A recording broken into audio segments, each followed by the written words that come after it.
Bismillahirrahmanirrahim. Assalamualaikum warahmatullahi wabarakatuh. Alhamdulillah nahmaduhu wa nasta'inuhu wa nastahdihi wa nastaghfiruh wa na'udzu billahi min shururi anfusina wa min sayyiati a'malina. Man yahdihillahu fala mudilla lahu wa man yudlil fala hadiya lahu. Asyhadu an la ilaha illallah wahdahu la syarika lahu wa asyhadu anna sayyidana Muhammadan 'abduhu wa rasuluh. Allahumma salli wa sallim wa zid wa barik ala sayyidina Muhammadin 'abdika wa rasulika an-nabiyyil ummi wa ala alihi wa sahbihi ajma'in. Subhanaka la ilma lana illa ma 'allamtana innaka antal alimul hakim. Rabbi shrah li sadri wa yassir li amri wahlul 'uqdatan min lisani yafqahu qawli. Amma ba'd. Alhamdulillah thumma alhamdulillah, syukur pada Allah Subhanahu wa taala.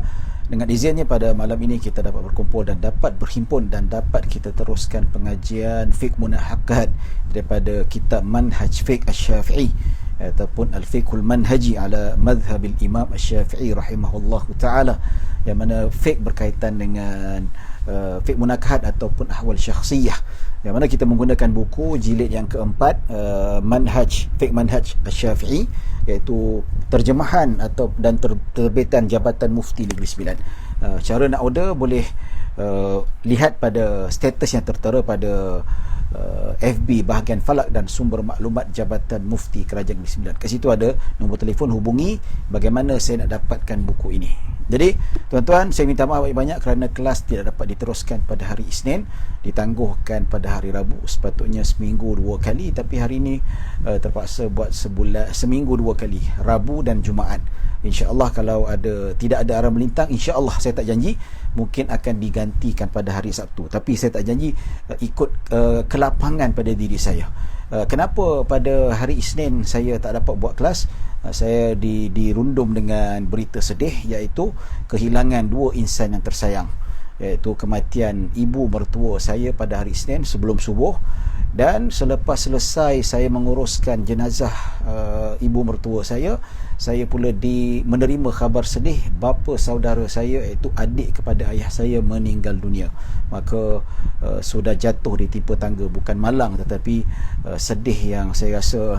Tapi saya redha dengan ketentuan Allah Subhanahu Wa Taala. Kehilangan ibu mertua macam mak saya sendiri, dan begitu juga kehilangan bapa saudara saya, bapa saudara yang agak rapat dengan saya.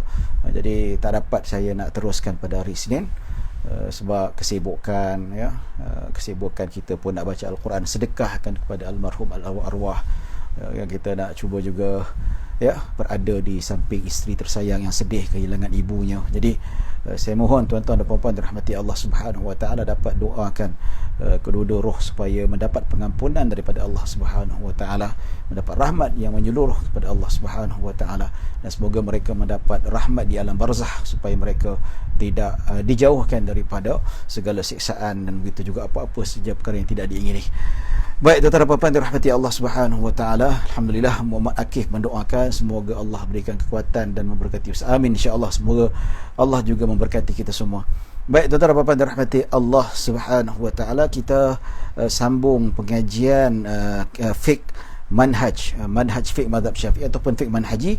Kita belajar bab munakahat dan kita sudah belajar tentang hukum hakam berkaitan dengan poligami. Apakah hukum poligami? Ada harus, boleh jadi sunat, boleh jadi menjadi makruh dan boleh menjadi haram, ikut perbincangan yang seperti mana kita bincangkan yang lalu.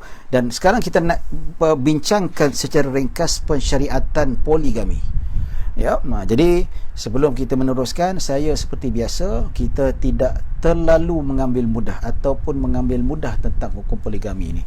Asal lelaki saja boleh kahwin 4, tidak, syaratnya sangat ketat, ya, terutama kemampuan dan keadilan dari segi sudut nafkah itu sangat-sangat penting. Jangan asal kata lelaki saja, alah saya ada 3 kota lagi, mampu ke tidak, ya. Jadi cara terbaik mestilah kita gunakan piawaian ataupun yang disebutkan kebenaran daripada Jabatan Agama Islam Negeri. Kalau nak poligami dekat Negeri Sembilan, minta kebenaran daripada Jabatan Agama Islam Negeri Sembilan. Itu cara yang bagus. Dari situ kita dapat tahu kita ni mampu ataupun tidak. Ya, yang biasa yang Thailand ni saya kurang percaya lah. Saya kurang percaya. Ya, memang kita tak nafikan ada yang kaya, ada yang mampu, tapi kenapa mereka memilih untuk berpoligami dekat Thailand, sedangkan mereka kalau kaya mampu boleh saja dapat kebenaran daripada Jabatan Agama Islam. Ya, tapi yang berkahwin melalui Jabatan Agama Islam ni kebiasaannya cukup syarat mampu boleh berpoligami. Yang tidak tu padam-padamkanlah, ya. Baik, kalau sekadar kalau isteri tak sakit, isteri sihat walafiat, ya, semua cukup dan sebagainya, tak perlu kalau kita poligami. Ataupun kita memang nak pasang lebih, memang mampu, kaya sangat, dia boleh berlaku adil, sihat tubuh badan, silakanlah. Ya, ini gaji makan gaji 2-3 ribu nak poligami. Ya, rumah, isi rumah pun bukan semua dia tanggung, tapi isteri pun tanggung juga. Nak poligami macam mana tu? Ya, tapi kalau dia duit, semua dia bayar, rumah dia bayar, ya, penginapan dia bayar, makan minum anak isteri dia bayar, semua dia bayar, isteri tinggal duduk rumah, jaga anak, sekali-sekala pergi berjalan, ya. Itu tak apalah nak poligami. Ini pun tanggungan rumah pun mengharap isteri, baik, tak payahlah tuan-tuan. Baik, bukan saya anti poligami, ya. Kita jangan anti poligami, haram, berdosa. Tapi kita anti orang yang tak layak untuk berpoligami tetapi berpoligami. Ini jelas hukumnya haram seperti mana dijelaskan sebelum ini, yang seperti mana disebutkan dalam kitab ini. Baik, hikmah pensyariatan poligami kita nak bincangkan secara ringkas lah. Kita tak nak mensyariat, kita tidak baca satu-satu lah, ya. Baik, hikmah poligami ini, Islam mengharuskan poligami dan tidak mewajibkannya. Ya, dia tidak sampai wajib, dia harus. Dia boleh jadi harus, ya, kalau tak ada apa-apa keperluan saja je, duit banyak, nak poligami, harus. Ya, kalau sunat disebabkan isteri tak boleh layan lagi dah, isteri mandul ke apa ke, itu sunat. Ya, ataupun memang nafsu dia kuat, ya, kalau boleh dia nak hari-hari hubungan seks, tapi isteri tak mampu, itu disunatkan poligami. Takut apa? Takut berzina. Itu hukumnya sunat. Tapi kalau harus saja-saja ya, isteri satu pun cukup, tapi saja nak tambah lagi, itu harus hukum dia. Ya, sunat lain cerita. Bukan semua orang sunat. Malah ramai yang poligami tapi tak mencapai tahap sunat, malah makruh dan begitu juga haram. Ya, jadi tuan-tuan dan puan-puan dirahmati Allah Subhanahu wa taala, ada matlamat ya yang mana ditetapkan oleh Islam itu sendiri. Kenapa hikmah poligami disyariatkan? Ya, main tuan-tuan dan puan-puan dirahmati Allah Subhanahu wa taala. Pertama, hikmah poligami itu untuk menjaga diri seseorang yang tidak memadai seorang isteri untuk menjaga kesucian. Ya, ada lelaki yang sememangnya memang dia tak cukup seorang isteri. Terus terang, ya, mungkin tidak pada suami tuan-tuan dan puan-puan, tapi ada orang lain. Ya, dia memang Allah jadikan manusia ni berbeza-beza. Ada manusia yang kuat makan, ada manusia yang tak kuat makan. Ada orang yang sederhana makan dia, betul? Ya, alah kuat makan, kurang kalah makan. Ya, betul. Itu yang sepatutnya. Tapi bukan senang ke? Ingat kita yang biasa makan sikit-sikit ni, kita nak suruh orang makan sikit boleh ke? Bukan senang. Macam kita ni makan sikit, tiba-tiba orang suruh kita makan banyak-banyak. Weh, tak boleh. Sebab apa? Bukan cara kita makan banyak, tapi orang yang makan banyak, kita nak suruh ikut cara kita sikit, bukan. Jadi, tuan-tuan, put your leg in their shoes. Itu betulnya. Maksudnya, dalam hal ini, kita kena lihat ada manusia yang mampu. Ada orang dia tak boleh, dia tak mampu nak kawal diri dia. Dia kata tidak berzina. Maka, dengan seorang isteri tidak mampu, maka dia boleh disyariatkan untuk berkahwin seorang lagi. Itu disunatkan. Ini tak ada pada perempuan. Perempuan juga kadang-kadang ada isteri suami tu, dia ni kalau buat seks tak pernah memuaskan saya. Betul? Itu kita cakap. Ya, kalau suami dalam hal ini, tuan-tuan, dalam bab hukum syarak, ya, suami boleh buat aduan pada mahkamah. Kata isteri suami saya ni, Allahu Akbar, balu belai sikit je dah lembik dah, tak boleh dah. Jadi Qadhi kata awak wajib pergi jumpa doktor. Arahkan, pergi jumpa doktor, dapatkan nasihat dan dapat berubat. Ya, kalau tak buat juga, ya, barulah hakim boleh jatuhkan hukum talak, boleh pisahkan kedua. Ya, si wanita boleh cari lelaki yang lain yang lebih sihat tubuh badannya. Betul? Bukan kita nak memisahkan suami isteri, tapi ini hak. Bukan kita kata, oh Allah, apa ni, isteri minta cerai suami, suami lemah tenaga batin pun minta cerai. Ini bukan masalah tamak tak tamak, ini fitrah. Ini fitrah, tuan-tuan, ini fitrah. Jawab, ini fitrah. Fitrah ni kita kena faham. Memanglah perit hati suami tu kalau isteri minta cerai. Ya, sama juga isteri ni perit hati bila suami kahwin dua. Pasal apa? Kadang-kadang nafsu tak boleh tertahan. Itu fitrah manusia, tuan-tuan. Apa pasal nikah kerana nafsu? Saya tanyalah puan-puan yang kahwin dengan suami, bukan kerana nafsu ke?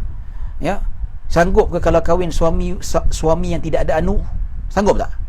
Tak sanggup. Itu bermakna puan-puan ada ciri-ciri kenafsuan bila berkahwin. Salah ke tidak? Itu fitrah, tuan-tuan. Itu fitrah, ya.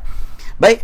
Jadi apabila berkahwin dengan perempuan lain, maksudnya ada kadang-kadang kes jumpa dekat bahagian psikologi ni, tuan-tuan, ada isteri yang memang dia hamba, dia tak berapa ada suka sangat. Betul? Kes ada wanita yang jumpa kaunseling kata, tak tahulah doktor, saya ni kalau 3 bulan tak kena seks tak apa kot, okey kot, tak ada masalah.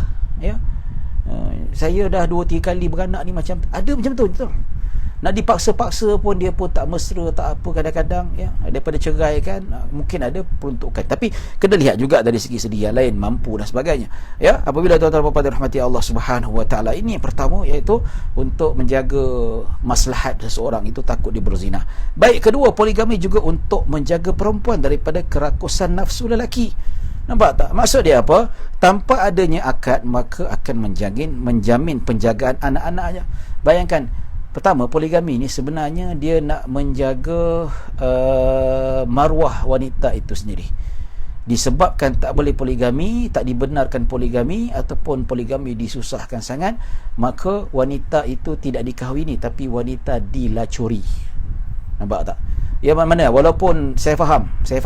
Ya, bukan kata apa madu ni perit untuk ditelan. Memang perit, saya faham. Sebab apa? Saya pun ada 2 orang anak gadis yang memang dah besar panjang, dah akil balik, dah boleh nikah, dah anak dara. Saya faham. Ya, saya pun tak suka kalau anak perempuan saya diperlakukan sebegitu. Ya, kalau nak poligami pun poligami dengan cara yang betul, dengan cara yang halal. Ya, tapi sejujurnya lah, tanya pada wanita itu suka dijadikan perempuan simpanan ataupun dijadikan isteri nombor 2? Mana jawapan yang lebih baik? Sudah tentu wanita yang fitrah salimah, maksudnya daripada fitrahnya yang semula jadi, pasti kata lebih baik jadi isteri orang daripada madu orang, ya, ataupun isteri kedua, ketiga, keempat, berbanding jadi perempuan simpanan. Pasal apa? Jadi perempuan simpanan ni haram, berdosa, ya. Kalau lahir anak tu tak boleh dinisbahkan, tak boleh dibinkan kepada bapa dia, bapa biologi dia. Dan anak haram ni bapa biologi tak ada tanggungjawab. So perempuan tu, kau yang menyebabkan aku mengandung, dan ini anak apa, kau wajib bagi nafkah. Tak boleh buat apa, sebab bukan bin dia. So wanita yang berpoligami, yang berkahwin atas dasar poligami, at least secara akad yang sah, ya, hubungan kelamin yang sah, diredai oleh Allah Subhanahu Wa Taala, mendapat pahala. Syaitan menangis, nampak? Walaupun perit di kalangan wanita, betul, saya faham, ya. Dan kedua, kalau lahir anak, kalau bercerai, anak terjaga. Mahkamah boleh tetapkan nafkah. Dah bercerai macam mana sekalipun, dah tidak ada hubungan apa sekalipun, dah habis sekalipun, anak tak pernah putus. Yang cerai kamu dengan isteri kamu, tapi anak kamu tak pernah putus. Sebulan seorang RM700. Nampak tu, ikut KL lah. KL kalau ikut, kalau zakat yang paling minimum paling minimum 700. Mahkamah boleh tetapkan 1000 dan sebagainya, ya. Jadi ini kena, maka menjaga maruah wanita sebenarnya, ya, maksudnya untuk menjaga hak wanita.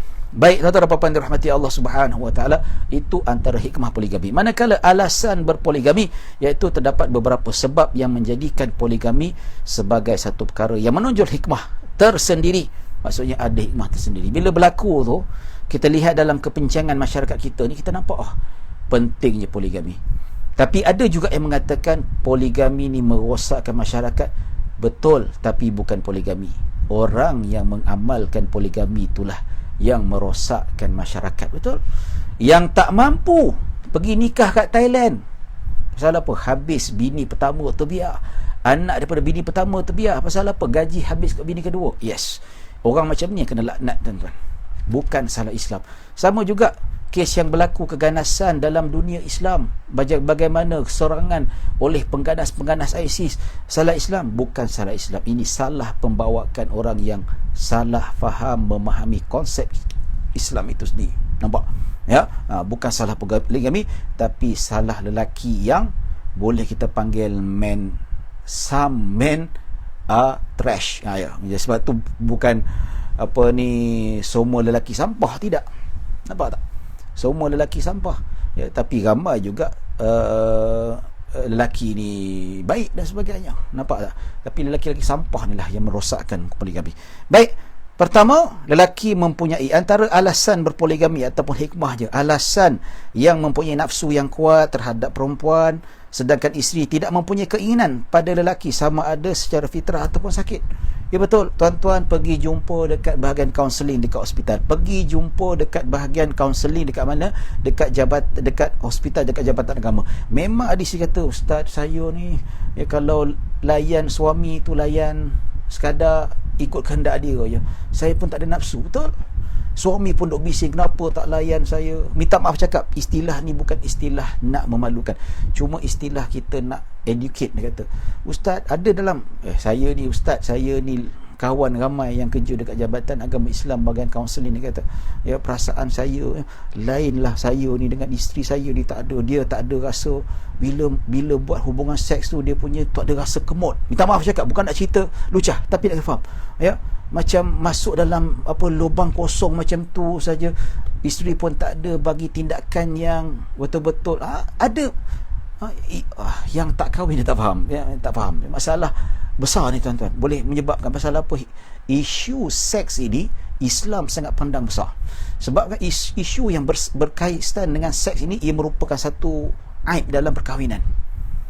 Suami mati pucuk, suami lemah tenaga batin, isteri lemah tenaga batin, isteri yang tak ada alat seks yang boleh memuas. Ini semua dibincangkan dalam Al-Quran dan Sunnah Nabi. Dalam kitab fiqh dibincangkan, menunjukkan Islam sangat mengambil berat tentang perkara ini. Bukan saya nak cerita lucah. Nampak? So alasan tu kuat, tuan-tuan. Jadi alasan ni tak boleh dipakai pada semua orang, certain people saja. Ya, memang kita tak nafikan ada yang isteri layanan seksualnya bagus, alhamdulillah, ya. Tapi bila dia jumpa perempuan lagi cantik, dia gatal pula nak pergi cari isteri lain. Kaya tak apa juga, tapi gaji, ya Allahu Akbar. Ada hamba Allah ni, bukan nak cerita bohong lah Ustaz, dia cerita tak ada, bukan nak cerita bohong ya. Kerja sebagai private polis, berpoligami. Nampak tak? Habis anak sana tak dapat makan, sini tak tahulah macam mana kan. Orang kerajaan bukan yang boleh buat bisnes macam mana sekalipun, tak tahulah. Yang cerita ni ketua polis daerah, dia dah pencen, dia cerita pasal orang bawah dia tak ada bisnes, bukan background daripada keluarga yang kaya, tidak. Tapi memang dia kata dia sebagai bekas ketua polis, memang akta dalam polis dia kata mana-mana ahli polis tidak dibenarkan poligami. Pasal apa? Kemampuan tak cukup, tuan-tuan. Private nak kahwin dua. Nampak tak? Habis bergaduh apa semua, datang office kerja tak perform dan macam-macam lagi. Ini sangat-sangat bahaya ya.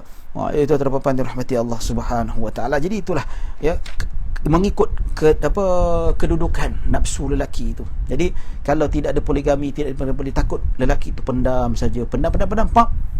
Isteri kat rumah tak boleh nak puaskan dia, isteri pun tak ada keinginan, itu pun isteri sakit, dipendam.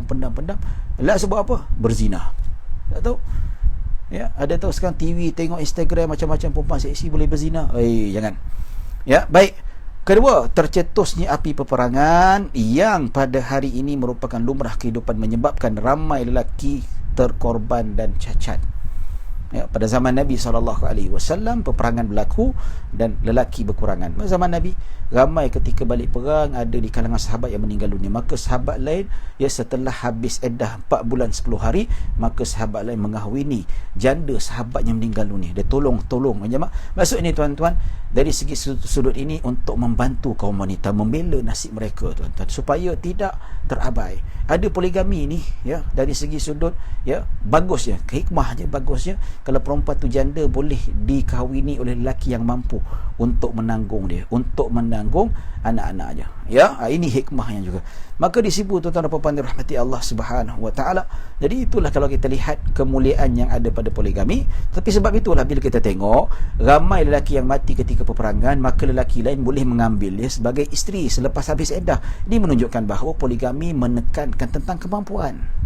Kalau ada mampu, ahlan wa sahlan, silakan, tak ada masalah, lagi bagus kalau dapat dibela janda-janda ni ya, janda yang beranak 2 dan 3 dan sebagainya. Tuan-tuan, saya minggu ni saya banyak edarkan makanan di bawah. Saya cari dana tu atas nama Tirmizi Center.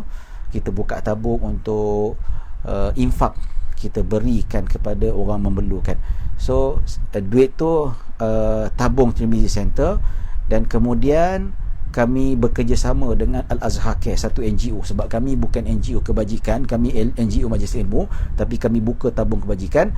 Dan kami tak mampu untuk melaksanakan, kami tak mampu nak beli barang, kami tak banyak sukarelawan. Tapi kami panggil sahabat kami Al-Azhar Care yang ada ramai sukarelawan, dan saya pun termasuk sukarelawan itu. Kita uruskan untuk memberi bantuan makanan kepada mereka yang memerlukan. Tuan-tuan, 50% ibu tunggal, 50% ibu tunggal. Kesian, tak ada siapa yang nak bantu tuan-tuan ya. Ada yang memang PKPB, tak ada kerja, ada yang kena tinggalkan suami, bila dah kahwin lain, buat tak tahu, anak buat tak tahu. Ini dia, Allahu Akbar. Kita fikir balik, Allah. Lepas tu bincang dengan kawan saya, dia kata, Ustaz, susah lelaki jahat ni senang betul nak kahwin 2, kahwin 3. Lelaki baik macam kita ni payah pula nak kahwin 2 je. Betul tak? Betul. Lelaki yang tak guna ni, lelaki yang senang sungguh poligami. Ini bukan kita kata semua lelaki poligamis, tak ada. Ramai yang poligami yang baik-baik, yang bagus. Tapi ramai juga lelaki yang sampah, senang nak poligami. Yang baik-baik payah nak poligami. Betul tak? Itu dia. Tuan-tuan dan puan rahmati Allah Subhanahu wa taala. Poligami dapat membantulah ya. Tapi Ustaz, mana nak poligami, kahwin dengan perempuan muda ke ataupun dengan kahwin dengan janda? Tengok orang macam mana. Of course lebih afdal kahwin ni janda yang ada anak ataupun janda yang tak ada anak. Pasal apa? Untuk membela dia, untuk memelihara dia, itu bagus ya. Tapi ada orang kata, saya tak nak, saya nak anak dara. Boleh, tak ada masalah. Nabi pun boleh poligami, kahwin dengan anak dara. Siapa? Sayyidah Aisyah radhiyallahu anha. Sahabat-sahabat Nabi ramai yang poligami, kahwin dengan anak dara, tak ada masalah ya. Tapi afdaliyah of course janda yang ada anak itu lebih baik untuk dipoligami.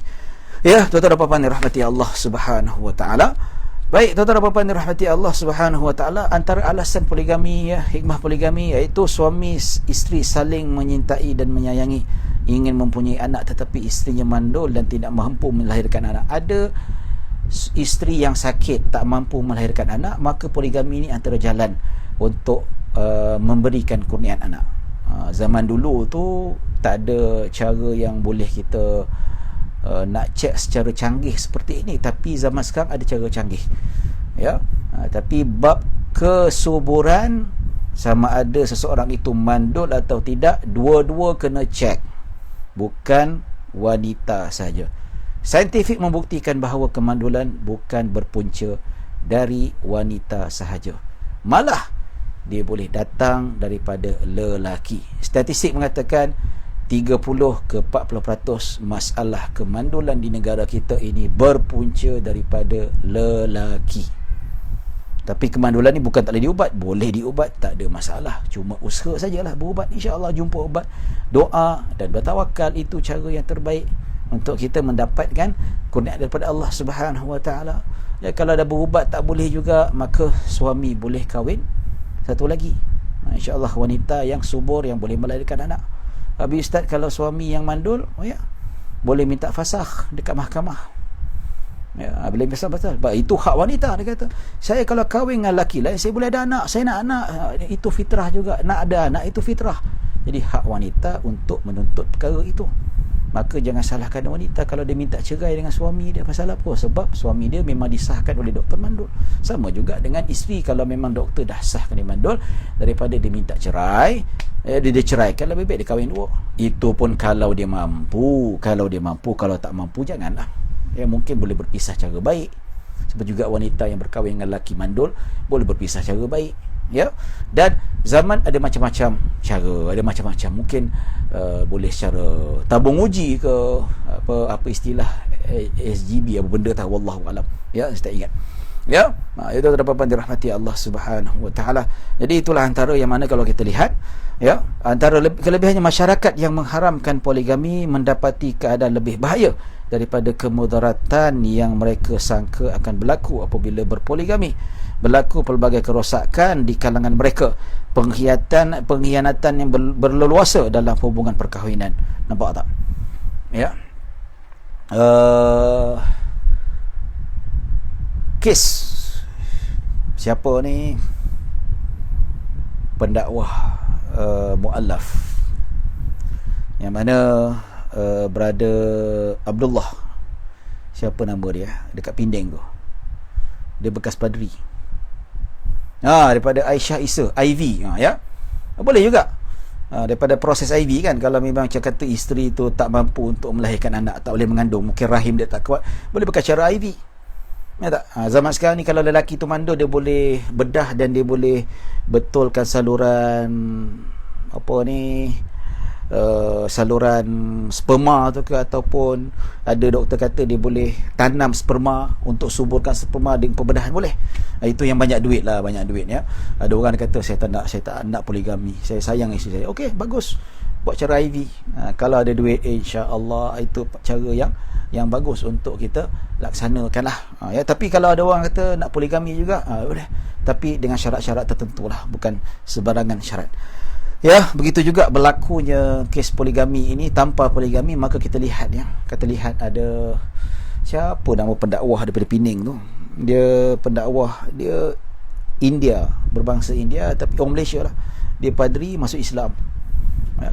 Dia kata dekat UK sana ada seorang padri, dia kata tengok dia kutuk poligami dalam Islam. Dia kata tengok agama kami hanya satu saja isteri, we only have one wife but we choose the best. Dia kata we are only living with one wife but we choose the best one, ya. Minggu depan padri yang duk kutuk poligami itu tertangkap dia berzina dengan pelacur. Serius ni, bukan cerita bohong, cerita benar. Boleh cari kat internet, ya. Saya pernah jumpa cerita tu. Padri, ya, yang mana dia tertangkap. Dan kes padri berzina ni, ya, ni maksudnya padri yang kritik ni padri Protestan. Padri Protestan boleh kahwin, kalau Katolik tak boleh kahwin, Protestan dia lain sikit, dia boleh kahwin, tapi tak boleh poligami. So dia yang kutuk poligami itu last besok ditemui berzina dengan pelacur. Konon dia kata cukup satu dan dia kata itu yang terbaik. Ya, kita bukan kata yang kahwin dua ni teruk dan sebagainya, tapi ikut keadaan dan cara yang betul. Ya, baik tuan-tuan dan puan-puan dirahmati Allah Subhanahu wa taala. Bayangkan poligami tak ada, takut-takut wanita ni maruahnya tercalar, ramainya perempuan simpanan seperti mana berlaku dekat barat. Ya, banyak. Ya, ada isteri tapi dalam masa yang sama ada perempuan simpanan. Bahkan jangan kata itu sekali, wanita pun ada lelaki simpanan walaupun sudah beristeri. Ya, bukan cerita yang main-main.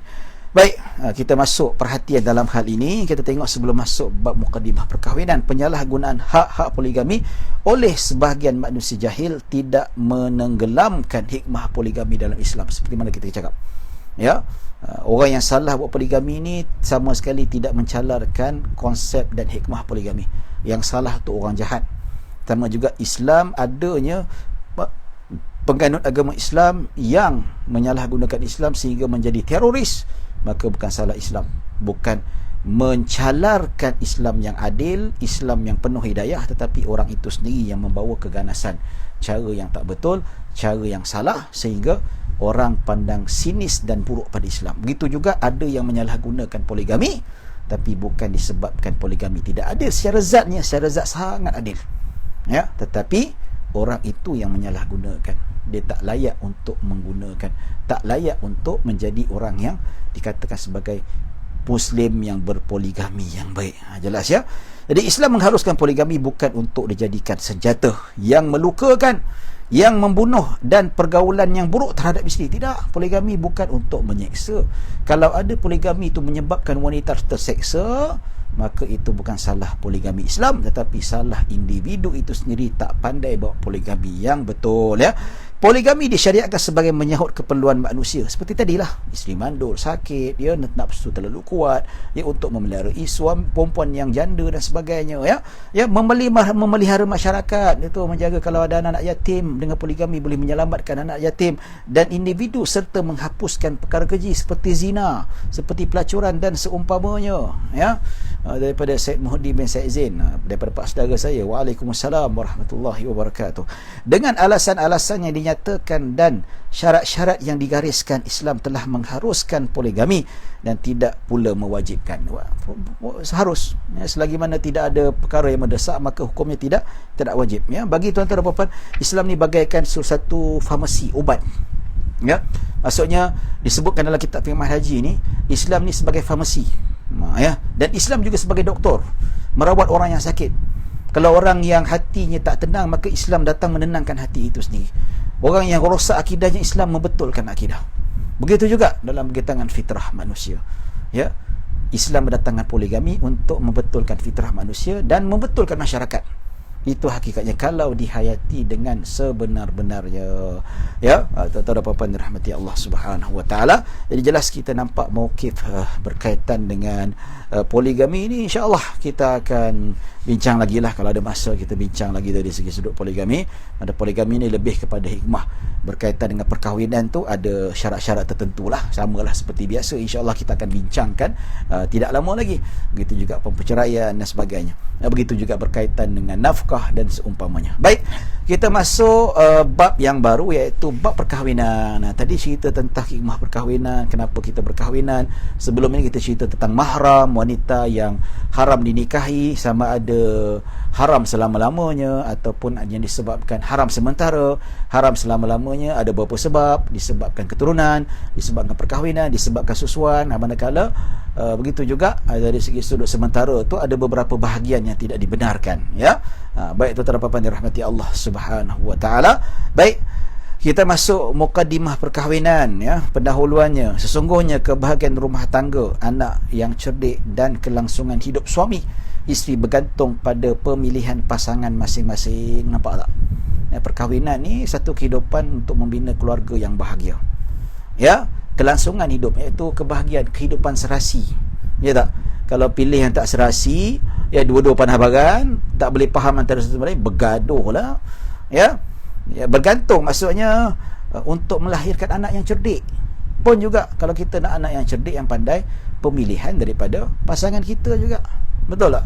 Nak pilih anak yang baik, akhlak yang baik, pilih isteri yang akhlaknya baik, insya-Allah, ya. Pemilihan itu dilakukan secara sedar dan tidak dipengaruhi oleh perasaan melulu atau kepentingan yang bersifat sementara. Ya, kalau kita nak fikir ke perempuan cantik saja, nak kahwin dengan artis TikTok, oi cantik sungguhlah awet TikTok ni. Ya, kalau tak fikir panjang, aku kahwin dengan dia lah sebab cantik sangat, kulit mulus dan seumpamanya. Ya, tapi bila suruh masak, bang masak tak reti bang, lipat baju tak reti, TikTok reti lah. Apa kata saya TikTok abang hari-hari, okey tak? Makan abang belilah. Menyesal kahwin ya Allah. Lebih baik aku kahwin yang tak berapa cantik, tapi insya-Allah pandai ambil hati aku, uruskan rumah aku macam mana dan sebagainya. Jadi kenalah fikir dengan waras. Baik. Pemilihan ini hendaklah berdasarkan asas yang kekal dan sentiasa kukuh sepanjang zaman. Ini alasan-alasan yang sesuai, alasan yang kukuh. Alasan yang kukuh kenapa kita dijadikan di muka bumi Allah Subhanahu Wa Taala untuk mengabdikan Allah. So maka kita cari isteri yang penghayatannya terhadap agama itu bagus, akhlaknya bagus, bukan semata-mata kecantikan. Kecantikan ini subjektif dan seumpamanya. Oleh sebab akad perkahwinan mempunyai kesan yang mendalam, berkekalan dan tanggungjawab, dan yang pelbagai semestinya sebelum akad kedua-dua belah pihak perlu mengambil kira kepentingan bersama. Nikah ni dia bukan macam lelaki ambil pelacur tau. Pelacur ni, cantik pelacur ni, berzina. Puas, balik, tinggalkan dia. Itu berzina. Perkahwinan bukan hanya untuk melepaskan kehendak nafsu. Tidak itu saja. Ya, tapi berkekalan. Bila was dah akad nikah, tanggungjawab, kebersamaan, susah senang bersama, semua sekali bersama. Pendidikan, nafkah dan macam-macam lagi, maka perlu fikir panjang, bukan sembrono sahaja. Nampak? Sebab itu Islam membenarkan pertunangan, sebab pertunangan itu dia ada masa untuk mengenal hati budi, ya, dan untuk saling cuba kenal mengenal, dan untuk menerima kekurangan dan kebaikan yang ada pada masing-masing. Ya, baik, hal ini penting agar kedua-dua bakal suami isteri menuju alam perkahwinan dengan langkah yang betul. Manakala yang mereka yang tak pilih ikut syarak, ikut sahih, ikut hawa nafsu, tak ikut pertimbangan syarak, maka ramai yang berkahwin, maka pada akhirnya tertumbang dan tersungkur, tidak berjaya. Dengan cara ini mereka merasa yakin dengan sifat dan kelayakan pasangan yang mampu mencapai tujuan perkahwinan dan berasa tenang menghadapi masa depan hubungannya bersama-sama. Kalau pilih cara yang betul, insya-Allah maka akan mencapai matlamat perkahwinan yang sebenar, ya. Jadi tuan-tuan dan puan-puan dirahmati Allah Subhanahu Wa Taala. Baik, kalau kita lihat dari segi sudut, ditudutkan bahawa perkahwinan ini untuk menuju kebahagiaan, memenuhi fitrah, memenuhi kehendak lumrah manusia itu sendiri. Apakah langkah-langkah mencapai matlamat perkahwinan? Disebutkan dalam sini. Pertama, mencari sifat-sifat yang dikehendaki pada setiap diri pasangan. Apa yang kita nak? Biasalah, awak kalau diberi jodoh nak pilih lelaki yang mana? Saya nak pilih lelaki yang kelakar. Ya tak? Kelakar dia fikir, ya. Maka ada kata saya nak pilih lelaki yang beriman. Beriman tu soleh lah kan. Dia takkan nak pilih yang tak beriman pula. Tak beriman ni kufur lah nama dia, ya. Dia kata, jadi kita nak pilih macam mana? Of course kita nak pilih yang baik, isteri yang baik, ya, isteri yang betul-betul taat pada perintah Allah Subhanahu Wa Taala. Kalau taat pada perintah Allah, insya-Allah dia akan taat pada suami dan dia tahu tanggungjawab dia. Ya. Jadi kita tahu langkah menentukan sifat yang kita kehendaki. Maka sifat yang dikehendaki pada setiap diri pasangan iaitu seperti mana telah ditetapkan oleh syarak itu sendiri. Fadhfar bidzatid din taribat yadak. So, pilihlah dari segi sudut agama, itu pasti akan menguntungkan kamu. Baik. Yang kedua, menjadi mencari sifat-sifat, apakah sifat-sifat yang ciri-ciri yang sepatut pada pasangan yang kita cari. Pertama, penghayatan agama yang betul dan akhlak yang mulia. Itu pertama, ya. Sebab itu kalau Nabi SAW sebut, idza khataba ilaikum man tardawna dinahu wa khuluquhu fazawwijuhu illa an taf'alu takun fitnatun fil ardi wa fasadun 'aridun. Yang bermaksud, apabila seseorang yang kamu redai agama dan akhlaknya datang meminang, maka kahwinkanlah dia. Kalau kita ada anak perempuan, yang pinang anak kita itu adalah yang berakhlak, agamanya bagus, maka terimalah pinangan dia. Jika kamu tidak mengahwinkan, nescaya akan berlaku fitnah yang berleluasa, kerosakan di muka bumi. Kalau kita tolak disebabkan dia tak berharta, Ya, akhlak bagus, rugilah kita. Kita pilih yang tak berakhlak tapi berharta, maka akan jadi fitnah pada anak kita. Akhirnya suami yang tak berakhlak, yang tidak beragama, merosakkan anak kita, tuan-tuan. Tapi kayalah, rumah besar, kereta besar, tapi sembahyang tidak, hormat kita tidak, lalas cucu kita yang lahir pun hanyut hidup keberatan. Itu fitnah yang disebutkan oleh Nabi SAW. Tapi orang kata, ustaz, saya bukan tak terima dia, ustaz, tapi kerja pun tak ada. Betul juga, ya. Maksud macam mana? Adakah cukup dia punya akhlak saja? Sudah tentu tidak. Yang pinang tu ada kerja, boleh tanggung anak kita, boleh sewa rumah, boleh beli rumah. Kalau tak boleh beli rumah, boleh sewa rumah. Adalah kenderaan, boleh bawa dia pergi mana-mana ke, nak beli baju ke dan sebagainya. Okey, terima. Ni janganlah yang berakhlak baik tapi kerja tak ada pun, tak juga. Maksudnya hadis, jangan pandang satu sisi juga, tapi pandang juga pada sisi yang lain. Kalau kata, oh, hadis kata berakhlak cukup, tak payah ada kerja. No, habis man istata'a minkumul ba'ah, nak buang mana hadis tu? Hadis apabila kamu mampu, nampak tu, habis nak buang mana? Mampu tu material lah, bagi makan, bagi minum, bagi pakaian, tempat tinggal, itu nampak tak? So nak faham hadis ni jangan literaris. Kata dia tolak pinangan saya ni sembahyang 5 waktu tau. Pasal apa dia tolak? Sebab saya tak ada kerja tetap. Iyalah, nak bimbangkan apa? Hadis ni perlu digabungkan dengan hadis-hadis yang lain. Ya, ada lelaki yang akhlak baik tapi tak semayang, betul tak? Ada, tuan-tuan, ada budak-budak lepak tu akhlak cukup baik, ya, hormat orang tua, tak pernah apa, tapi tak semayang. Tak boleh juga. Sebab tu kena gabungkan semua sekali, akhlak, agama, kemampuan. Nampak? Sebab tu faham hadis kena ikut usul fiqh. Tak boleh panjang, oh hadis ni sebut akhlak saja, agama saja, ya, tapi kerja tak payah. Sebab apa? Dalam hadis tak sebut kerja, habis hadis lain sebut yang kemampuan. Lalu tak mana? Ya, itu tak apa-apa, rahmati Allah Subhanahu wa taala. Begitu juga dalam hadis, wanita dinikahi 4 perkara. Ada orang kahwin 5 liha sebab dia kaya, kahwin sebab keturunan dia. Ada yang kahwin disebabkan kecantikan dia, ya. Ada yang kahwin sebab agamanya. Ada 4 perkara, faktor kebiasaan wanita dinikahi atas 4 perkara. Ada yang kahwin sebab harta dia, ada yang kahwin sebab dia keturunan yang hebat-hebat. Ketiga, dikahwini sebab kecantikannya. Dan ada juga orang kahwin disebabkan wanita agama dia. Nabi kata fadfar bi dzatid din, maka pilihlah perempuan yang beragama kerana kamu memerlukannya. Sebab apa? Agama lebih utama. Maka cantik, ya, adakah kita nak kata pilih agama saja, cantik tak payah pilih? Tak, ini salah faham. Ya, pilih wanita yang sedap mata kita memandang. Ya, yang sana cantik sungguh, akhlak tak ada, tapi yang ada ni okey, cantik, comel. Pilih yang tak berapa cantik tapi muka manis, selera jugalah kita tengok, ya. Maka tu kalau pakai tudung nilofa sikit nampak cantik lah, tacap-tacap sikit lagi cantik, boleh aja. Yang ni cantik pasal apa? Solek tebal, ambil white tissue tu lap, hilang cantik dah, nampak? Bohong. Yang ni kurang nampak cantik pasal apa? Tak solek. Tapi tak solek pun nampak cantik macam tu. Apatah lagi solek, lagi cantik. Faham tak? Pandai-pandai lah, tuan-tuan. Ya, pilih dari segi sudut agama. Itu yang pertama. Ya. Yang kedua, mengetahui keturunan pasangan. Keturunan pasangan ni apa? Keturunan ni melibatkan, bukan keturunan dia mesti bangsawan, tidak.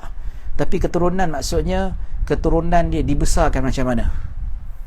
Bapa dia dibesarkan dengan keluarga yang baik, dia pun dibesarkan dengan keluarga yang baik. Maksudnya kalau keluarga itu dibesar dalam keluarga yang baik, insya-Allah lah baik. Nampak? Macam saya, tuan-tuan, saya ni, perkahwinan saya dengan isteri saya ni bukan bercinta, tapi family arrangement. Saya pernah saya kahwin ni secara family arrangement. Ya. Jadi tuan-tuan dan puan-puan dirahmati Allah Subhanahu wa taala, jadi macam mana tak pernah bercinta, tapi tengok mak bapak dia orang yang baik. Arwah mertua saya dua-duanya sangat baik. Masa nak pindang tu dia kata, hantaran dia kata letaklah berapa-berapa pun, kamu bagi ratus-ratus pun saya terima juga. Ini keluarga yang baik ni, bukan nak jual anak. Saya pun tak sampai hati nak bagi, takkan nak bagi carilah duit, cari dia untuk bagilah yang setimpal dengan harga sekarang ni. Nampak tak? Itu antara lah, bukan saya nak kata apa, ini antara sebab saya berbangga kahwin dengan isteri saya sekarang ni. Sebab apa? Sebab mak mertua dan bapa mertua sangat baik. Dan alhamdulillah dapat isteri yang baik. Kami tak pernah bercinta, alhamdulillah, berkekalan sekarang sampai dah masuk 15 tahun dah. 16 tahun berkahwin, masih bahagia. Alhamdulillah. Ya, tuan-tuan dan puan dirahmati Allah Subhanahu wa taala, maka itulah kalau kita pilih keturunan yang baik, maka insya-Allah daripada akar yang baik maka akan keluarkan batang dan akhirnya pucuk yang baik. Nampak tu? Ya, jadi tuan-tuan dan puan dirahmati Allah Subhanahu wa taala. Itu yang kedua, cara memilih ciri-ciri pasangan yang baik itu daripada keturunan pasangan, iaitu asal usul keluarga yang soleh, yang baik. Dan ketiga, memilih pasangan yang bukan kaum kerabat. Ini yang disebutkan dalam hadis, ya, sebala tankihul qarabatal qaribata fa innal wadada yakhluqu dawiyan. Janganlah kamu mengahwini saudara mara terdekat kerana akan melahirkan anak yang lemah. Ya. Baik, hadis ni saya dah cek, hadis ni adalah hadis yang lemah. So bila hadis yang lemah ni, dia tidak boleh dijadikan sebagai hujah lah. Maksudnya tidak digalakkan. Tidak digalakkan sepupu kahwin dengan sepupu ke apa. Sebab apa? Wallahu alam, mungkin siapa ada jumpa fakta saintifik mengatakan sepupu kahwin dengan sepupu maka dia akan menyebabkan seseorang itu melahirkan anak yang lemah. Wallahu alam, saya pun tak pasti. Ya, tapi dalam mazhab Syafi'i tidak digalakkan kahwin yang sangat dekat seperti sepupu dengan sepupu. Ya, tapi macam mana Rasulullah kahwin dengan Sayyidah Fatimah, itu bukan sepupu.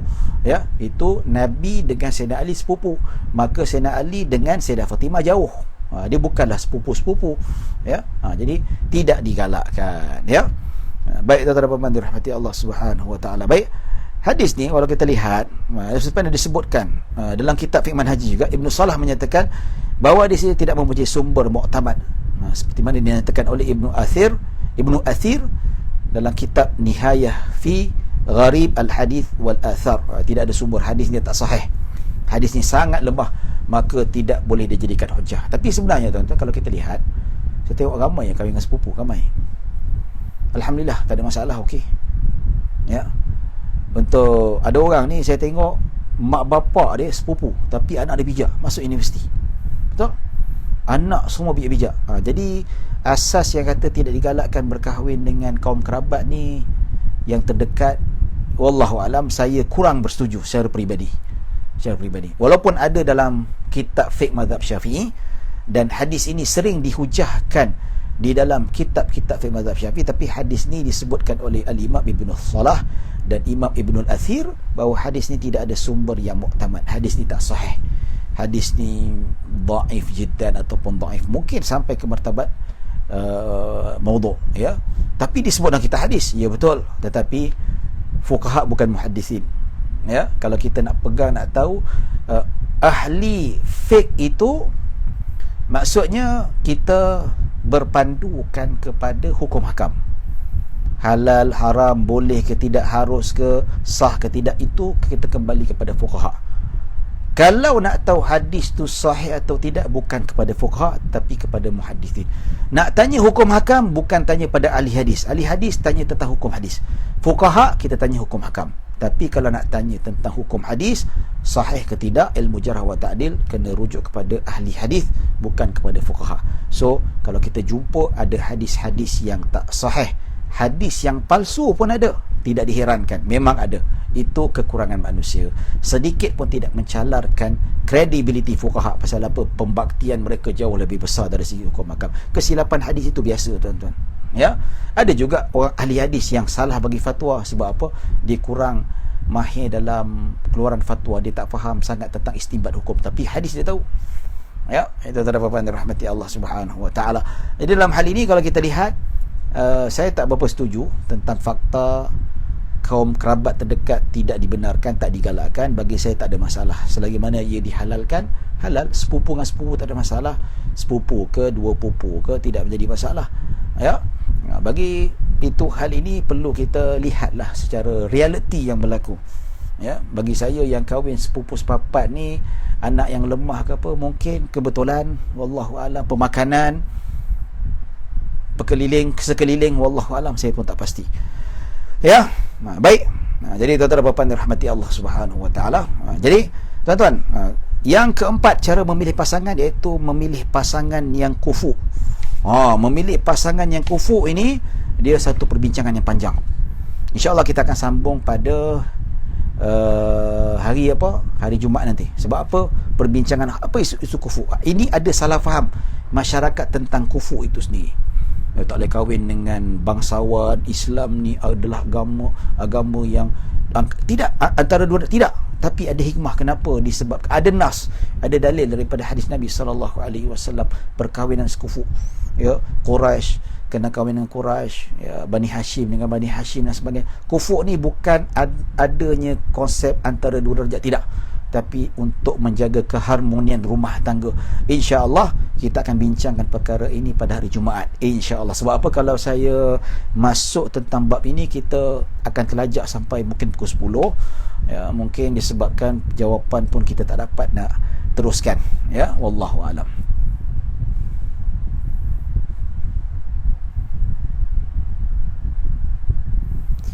Baik, Assalamualaikum Ustaz. Maaf bertanya luar topik. Kenapa pengarang mendahulukan bab poligami berbanding bab perkahwinan itu sendiri? Irfan tanya, dia kata, kenapa cerita tu poligami, tak terus cerita perkahwinan kemudian poligami? Okey, setakat ni kalau nak tanya, pengarang kitabnya ada 3 orang. Yang masih hidup, Dr. Mustafa Al-Bura, masih hidup lagi. Pergi dekat Jordan, pergi tanya dia. Itu cara lebih baik. Ya, baik. Kenapa dia cerita poligami dulu? Saya rasalah sebab hikmah. Dia bukan nak cerita, dia nak cerita tentang hikmah poligami. Sebab poligami sebahagian daripada perkahwinan. Ya, kena tengoklah pada mukadimah tu, dia ceritakan tentang hikmah. Bila sebut tentang hikmah poligami ini, kalau kita lihat, kalau kita kata dia ni ada satu perkara yang, ya, wallahu alam, ya, wallahu alam, dari segi sudut hikmah perkahwinan itu sendiri. Kenapa poligami ni? Hikmah dia kemasyarakatan, hikmahnya fitrah manusia, hikmahnya takaful, penjagaan hak manusia. Nampak tak? So bila cerita pasal poligami, nampak hikmah perkahwinan tu besar. So maka tidak heran pengarang itu menceritakan hikmah poligami, cerita poligami. So bila cerita tentang poligami, maka ternampak dan terserlahnya kenapa pentingnya perkahwinan ini. Nampak tak? Itu bagi saya lah. Ya, kedua, apa maksud lelaki yang baik untuk perempuan yang baik? Ya, begitu pula sebaliknya. Sebab lelaki kalau jahat sekalipun nak cari perempuan yang baik. Baik lelaki yang baik untuk perempuan yang baik, maksudnya nak cari pasangan, maksudnya kita nak cari perempuan yang baik, kita kena baik. Nampak tak? Ni nak cari pasangan, saya nak cari lelaki yang boleh memberi hidayah kepada saya, tapi tetap juga pergi disko. Dah tahu nak cari suami yang baik, berhentilah buat benda macam tu. Nampak tak? Selagi kamu nak pergi disko, pergi jadi bosia aja, apa, mana lelaki baik nak dekat? Taubat, tinggalkan benda jahat tu, barulah ada lelaki yang baik datang. Nampak tak? Ya. Sebab apa? Tak ada, Islam tak kata jangan pilih perempuan yang rosak akhlak dan agamanya untuk kamu membaiki keburukannya padanya. Itu silap.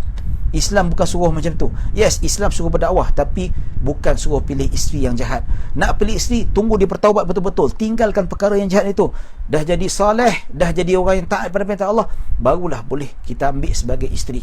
Selagi mana masih lagi bertiktok, masih lagi duk sibuk campur laki perempuan, ya, duk pakai seksi dan sebagainya, oh saya nak kahwinkan dia sebab apa? Sebab saya boleh merubah. Itu adalah satu tindakan yang salah. Sedangkan dalam Islam kata, pilihlah yang beragama, jangan pilih yang tak beragama untuk kamu membetul-betulkan dia. Silap-silap, kamu yang hancur, kamu yang rosak. Ya, ada seorang ulama, ya, zaman tabi'in, dia berkahwin dengan seorang perempuan Khawarij. Saya lupa nama dia. Ya, dia besar, dia asalnya ulama, alim. Dia kahwin dengan seorang perempuan. Kenapa kahwin dengan perempuan Khawarij? Khawarij kan memang teroris, suka bunuh orang, ya, buat dosa besar, kafir, sikit-sikit bunuh dan sebagainya. Dia kata dia berkahwin dengan perempuan tu sebab perempuan tu Khawarij. Dia nak dakwah kembali kepada akidah ahli sunnah wal jamaah. Dia kahwin dengan perempuan tu dengan alasan nak memperbetulkan akidah perempuan. Wallahi, akhirnya dia menjadi ketua Khawarij. Saya lupa nama dia, kan? Saya lupa nama dia. Ada ulama tabi'in, ulama salaf. Nampak? Kahwin dengan perempuan Khawarij, alasan dia nak memperbetulkan. Sampai dia diburu sampai ke Yaman, sampai dekat Syria dia diburu oleh Khalifah Abbasiyah ketika itu. Pasal apa dia menjadi ketua Khawarij? Asalnya ahli sunnah wal jamaah, ikut alasan jalan Rasulullah dan para sahabat. Lalas dia jadi anjing api neraka. Nampak tak? Ya, silap kalau ikut perempuan yang jahat, akhir dia pun jadi jahat. Sebab itulah nak dakwah, habis siapa nak dakwah jadi baik? Dakwah dah jadi baik, tinggalkan GRO tu, tinggalkan night club, tinggalkan TikTok. Dakwah tak semestinya kahwin. Habis itu dakwah kena kahwin ke? Dakwah mestilah dengan memilih perempuan yang baik. Ya, jadi itu kita kena faham konsep yang sebenar. Okey, wanita baik nak pilih laki baik, dia kena baik. Dan perempuan lelaki nak pilih isteri yang baik, dia kena baik. Itu maksudnya lelaki baik untuk perempuan yang baik, perempuan baik untuk lelaki yang baik. Maksudnya kamu nak pilih isteri yang baik, kamu kena baik. Nampak tak? Barulah betul. Ya.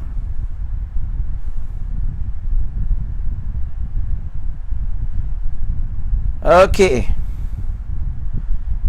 Daripada Ghufran Bakri, mungkin ada kebarangkalian perkahwinan dengan kerabat boleh meningkatkan risiko penyakit bawaan genetik kerana dua-duanya ada risiko yang sama. Okey, saya minta pembuktian. Ada tak kajian saintifik membuktikan kahwin sepupu dengan sepupu? Ya, ini dalam mazhab Syafi'i, sepupu dengan sepupu menyebabkan penyakit genetik. Kalau ada pembuktian genetik, kalau pembuktian saintifik, ya saya setuju. Maka tidak digalakkan atas sebab faktor saintifik, bukan disebabkan nas. Kalau disebabkan nas, memang tak ada Al-Quran dan tak ada hadis yang mengatakan kahwin kerabat itu adalah tidak digalakkan. Ada pun hadis yang tidak sahih, hadis yang sangat lemah. Nampak tu, ya. Tapi kalau ada fakta saintifik, pembuktian kajian yang mengatakan betul kahwin sepupu-sepupu ni menyebabkan penyakit genetik, yes, saya setuju. Kenapa tak digalakkan? Sebab kajian saintifik katakan tak digalakkan, mungkin ada penyakit begini-begini. Yes, itu setuju. Tapi kata sebab apa Nabi tak galakkan kahwin antar kerabat? Dalil? Ada hujah? Kalau ada hujah, saya terima. Nampak tak? Ya, wallahu alam. Assalamualaikum warahmatullahi wabarakatuh. Ustaz, kena brainwash selalu isteri berkaitan kebaikan poligami? Yes, kena brainwash isteri kebaikan poligami, dan kena brainwash lelaki tentang tanggungjawab berat melalui poligami. Ya, kita kena brainwash isteri kita, jangan anti poligami, jangan terlalu membenci poligami. Tak suka poligami itu biasa, jealous itu biasa, ya, tapi jangan sampai benci. Tapi dalam masa yang sama, brainwash lelaki supaya jangan nak poligami tapi tak sedar diri. Sebab apa? Kat luar sana ramai lelaki poligami tapi tak sedar diri sendiri. Tak mampu poligami, tak boleh dapat kebenaran dekat jabatan agama, pergi Thailand, gaji 2-3 ribu, anak bini pertama kedua tak dibagi makan, habis. Itu yang nak kena brainwash ni tuan-tuan, ya. Dua-dua kena brainwash lah. Saya ada seorang rakan yang memang berminat untuk berpoligami, tapi mendapat tentangan daripada isteri utama. Apa yang patut dilakukan oleh suami? Pertama, tepuk dada tanya iman. Perlu ke dia poligami? Kedua, mampu ke untuk dipoligami? Mampu dari segi harta? Mampu dari segi sudut kekuatan? Kalau mampu, yes, no problem. Ya, Nabi ada kekuatan. Nabi boleh melayani keseluruhan isteri Nabi SAW pada satu malam. Mukjizat Nabi, Nabi ada keperluan. Ya, itu kesihatan. Ada yang sakit ni tuan-tuan, tak boleh bangun tapi nak poligami juga. Jalan pun tencot-encot nak poligami. Kesihatan tak ada. Ya, ada yang nak poligami, duit pun tak ada, makan gaji pun eksekutif. Minta maaf cakap, eksekutif kerja dekat swasta berapa? 4-5 ribu. Ya, duduk bandar KL, bayar rumah lagi kereta, ya. Macam mana kebayar rumah? Oh, saya kongsi dengan isteri saya bayar rumah. Kereta pun saya bayar kereta sendiri, suami isteri bayar kereta dia sendiri. Makan macam mana? Barang dapur kami kongsi-kongsi, api elektrik pun kami kongsi-kongsi, sekolah anak-anak kami kongsi-kongsi. Macam ni nak poligami? Terang-terang saya tanya, ya. Isteri yang dia sekarang ni pun tak mampu nak tanggung keseluruhannya, kongsi-kongsi semua sekali tuan-tuan. Rumah bukan dibayar sepenuhnya, ya. Anak bukan dibayar sepenuhnya, elektrik bukan dibayar sepenuhnya, makan minum dia bukan bayar sepenuhnya. Itu tak apalah, fine. Katakanlah, okey, macam mana rumah saya bayar sendiri, semua saya bayar. Sebulan kena bayar 2,000, saya bayar sendiri.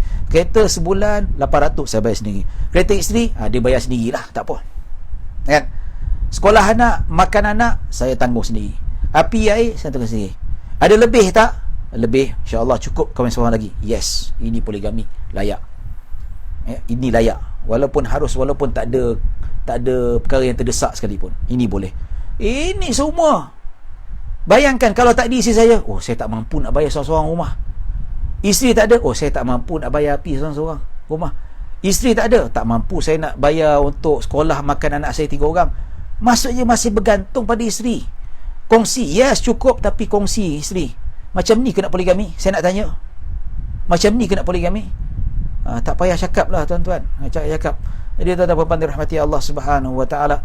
Jadi benda macam ni ialah memang jangan terlepas daripada maksiat, jangan lepas pada maksiat. Tapi kalau sekadar untuk lepaskan hawa nafsu, betul poligami ni untuk melepaskan hawa nafsu, ya. Tapi dia tak mampu nak buat macam mana? Nampak? Poligami lalas bini pertama tak mampu untuk dinafkah. Anak bini pertama tak nafkah. Pasal apa dah tambah satu lagi? Nampak tak? Jadi sebab itu Nabi kata man istata'a minkumul ba'ah. Bukan poligami saja, nanti tak poligami saya terus berzina. Simple easy macam tu saja. Tapi kemampuan ada. Sebab itu dalam Al-Quran kemampuan tu penting. Maka itu kita mesti fikirkan tentang kemampuan. Ini tak mampu. Rumah, isi rumah semua masih mengharapkan isteri kongsi. Berkahwin lagi. Ya, dah kahwin. Nanti saya duit rumah terpaksa abang kurangkanlah. Ya, abang kongsi terpaksa abang kurangkanlah. Begitu juga tanggungan anak pasal apa nak salur kat sini pula. Rumah isteri bayar lebih, anak isteri tanggung lebih. Ini tuan-tuan tak adil. Kesian perempuan tu, ya. Sebab itulah poligami ni bukan cara kata orang mudah, ya. Isteri saya ni tak pandai solid. Cakap baik-baik, awak nak saya kahwin lagi tak? Kalau tak nak, awak kena layan betul-betul. Balik pakai lagi incu sikit apa semua. Cakap baik-baik, ya. Awak kena improve sikit. Layanan seks saya, awak terhadap saya kena improve. Study kat internet macam mana nak improvekan layanan seks. Ajar isteri supaya apa kita tak cari lain lah. Ini isteri tak layan baik, kita senyap saja buat tak tahu. Memanglah tak improve macam tu. Cakap baik-baik, ya tak? Tapi kalau memang dia rasa mampu, lain cerita tuan-tuan. Saya tak tolak poligami, tapi saya tolak poligami orang yang tak layak untuk poligami, ya. Ada kawan saya, isterinya selalu ingatkan suami kalau mau poligami terus terang supaya tidak terjerumus ke dalam maksiat, hingga isteri offer ya. Kalau isteri dia offer, lain cerita lah. Tak apalah bang, kahwin poligami bayar macam biasa, yang lain saya tanggung, lain cerita lah. Isteri dia tahu tak ada masalah kan. Macam jugalah patut kita berkahwin, semua kita tanggung. Tapi isteri kita kata tak apalah bang, kita kongsi-kongsi, tak apa, no problem. Ataupun awak kahwin dengan saya, semua saya tanggung. Kalau isteri dah redha, tak ada masalah, ya kan? Tak ada masalah. Ustaz mohon pencerahan, bagaimanakah pandangan Ustaz sekiranya seorang lelaki ini berkahwin dengan wanita berpangkat alung dalam keluarganya, tapi wanita tersebut selalu biaya gajinya kepada keluarga itu sampai terkesan kepada rumah tetangga lelaki itu.